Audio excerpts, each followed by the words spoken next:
សួស្តីបងប្អូនអរគ្នាថ្ងៃនេះគឺខ្ញុំមកចែកម្លែកបងប្អូនពីរបៀបក្នុងការរកលុយតាមរយៈ YouTube ចឹងណាអញ្ចឹងសម្រាប់បងប្អូនដែលមាន Channel YouTube អីគឺបងប្អូនអរគ្នាអាចព្យាយាមផុសវីដេអូទៅហើយដូចChannel របស់ខ្ញុំនេះគឺខ្ញុំរកបាន$95ខ្វះ$5ទៀតគឺយើងអាចដកបានហើយអញ្ចឹង វាបានច្រើនបានតិចអាស្រ័យលើបងប្អូនអរគ្នាព្យាយាមផុសវីដេអូជាប្រចាំថ្ងៃទៅបងប្អូនគ្នាឥឡូវយើងចូលមើលYouTube របស់យើង អាហ្នឹង Channel YouTube ដែលខ្ញុំធ្វើការផុសហ្នឹងបងប្អូន Channel YouTube ដែលខ្ញុំកំពុងតែបរៀនណាឥឡូវយើងមើលវាថាបានថ្លៃអីអញ្ចឹងសម្រាប់បងប្អូនដែល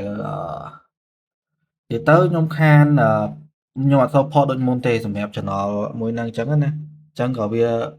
Channel ក៏វាតាមហ្នឹងដែរវាមិនសូវបានច្រើនប៉ុន្មានទេបើយើងព្យាយាមផុសទៅវាបានច្រើននេះបានតែប៉ុណ្្នឹងទេមួយថ្ងៃ32សេនបើយើងព្យាយាមផុសច្រើនទៅវាបានច្រើនតាមហ្នឹងអញ្ចឹងបងប្អូនអរគ្នាអញ្ចឹងយើងព្យាយាមទៅហើយ earn ចូលលេខ earn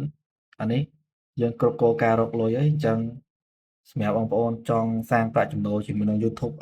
អញ្ចឹងក៏បងប្អូនអរគ្នាកុំបោះបង់បងប្អូនអរគ្នាកុំបោះបង់ណាហើយយើងមើលតកតងទៅនឹងបាទនេះបងប្អូនអរគ្នាវីដេអូមួយនេះឃើញហើយបងប្អូនបើសិនជាវាផ្ទុះ 200k ដល់នេះអី 200k 200k វា$200ឃើញបងប្អូនគឺវាបានច្រើនគួរសមដែរអញ្ចឹងបើយើងផុសជាប្រចាំថ្ងៃទៅគឺយើងទទួលបានចំណូលតាមនឹង 200k $200ជាងអញ្ចឹងវាបានច្រើនណាបងប្អូនបាទអញ្ចឹងបងប្អូនអរគ្នាព្យាយាមធ្វើជាប្រចាំថ្ងៃទៅនឹងទទួលបានលទ្ធផលហើយវាអបវាខ្ពស់ដែរសម្រាប់យើងចូលនេះមកអបវាចូល1k ហ្នឹង$1បងប្អូនបាទគឺច្រើនបាទ